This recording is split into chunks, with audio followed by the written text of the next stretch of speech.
Hola a todos, mi nombre es Jorge Santos, soy estudiante de SUTEC y actualmente curso mi tercer año en la carrera de Derecho. Y en este espacio expondré sobre un tema que ha causado mucha controversia e indignación.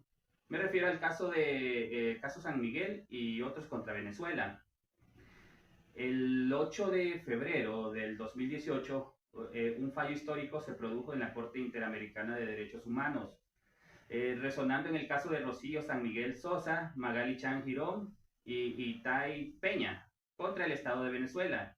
Este fallo marcó un momento histórico en la defensa de los derechos humanos y la participación política en Venezuela.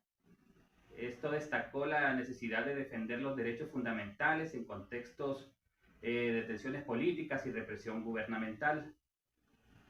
El trasfondo de este caso se remonta al año 2003, cuando en Venezuela había un ambiente político bastante agitado.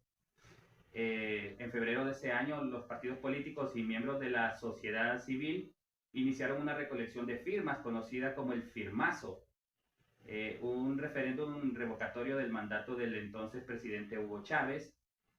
Y esta iniciativa fue una respuesta a las crecientes disputas políticas y las preocupaciones sobre el ejercicio del poder por parte del gobierno.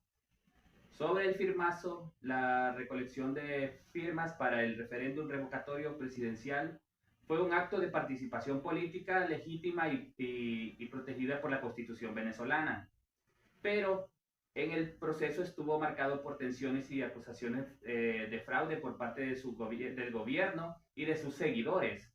A medida que se acercaba la fecha del referéndum, el clima político se volvía cada vez más hostil, con acusaciones de represalias contra quienes se oponían al gobierno. Uno de los eventos más significativos durante ese periodo fue la publicación de la lista Tascón. El diputado Luis Tascón, aliado del gobierno, publicó en su página web una lista de ciudadanos que habían firmado la solicitud del referéndum revocatorio, catalogándolos como traidores y acusándolos de participar en un supuesto fraude. Esta lista, conocida como lista Tascón, se convirtió en una herramienta de persecución política, con una gran cantidad de informes de despedidos y represalias contra aquellos que figuraban en dicha lista. Entre las víctimas de las represalias se encontraban Rocío San Miguel Sosa, Magali Chan Girón y Tai Coromoto Peña, quienes trabajaban en el Consejo Nacional de Fronteras. Estas mujeres fueron despedidas de sus puestos de trabajo poco después de que sus nombres aparecieran en la lista Tascón. La terminación de sus contratos laborales fue percibida como una represalia directa por haber ejercido su derecho a la participación política al firmar la solicitud del referéndum revocatorio. Tras su despido injustificado, Rocío San Miguel, Magali Chan y Tai Peña iniciaron una lucha legal para hacer valer sus derechos. Ellas presentaron denuncias ante la Defensoría del Pueblo y demandas de amparo constitucional, buscando la justicia y reparación por las violaciones sufridas. Pero sin embargo encontraron obstáculos en el sistema judicial venezolano, que en muchos casos dicho sistema se mostró complaciente con el gobierno y poco interesado a las denuncias y violaciones de derechos humanos. Ante la falta de justicia en el ámbito nacional, las víctimas decidieron acudir a instancias internacionales en busca de reparación. Ellos presentaron en su caso ante la Corte Interamericana de Derechos Humanos, alegando violaciones a sus derechos, a la participación política, libertad de pensamiento y expresión, así como el derecho al trabajo.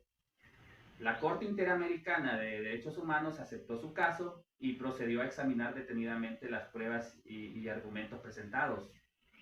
Tras un análisis bastante exhaustivo de los hechos y pruebas presentadas en la Corte Interamericana, emitió un fallo histórico en el caso de Rocío San Miguel, de Magali Chan y de Thais Coromoto Peña contra el Estado de Venezuela. En su sentencia, la Corte Interamericana determinó que el Estado venezolano había violado múltiples derechos fundamentales de las víctimas, incluyendo su derecho a la participación política, la libertad de pensamiento y de expresión, así como el derecho al trabajo. El fallo de la Corte Interamericana de Derechos Humanos fue un enfoque de reconocimiento de las graves violaciones de derechos humanos en contra de Rocío San Miguel, de Magali Chan y de Tai Peña. La Corte encontró que el despido de las víctimas fue una clara represalia política por haber ejercido su derecho a la participación política al firmar la solicitud del referéndum revocatorio. Además, la Corte Interamericana determinó que el gobierno venezolano había fallado en su deber de garantizar el acceso a la justicia y la protección judicial efectiva de las víctimas. El fallo de la Corte Interamericana tuvo importantes implicaciones políticas y sociales en Venezuela. Por un lado, representó un duro golpe para el gobierno de Hugo Chávez al ser responsabilizado internacionalmente por graves violaciones de derechos humanos. Y por otro lado, marcó un precedente importante en la defensa de los derechos fundamentales en contextos de polarización política y represión gubernamental.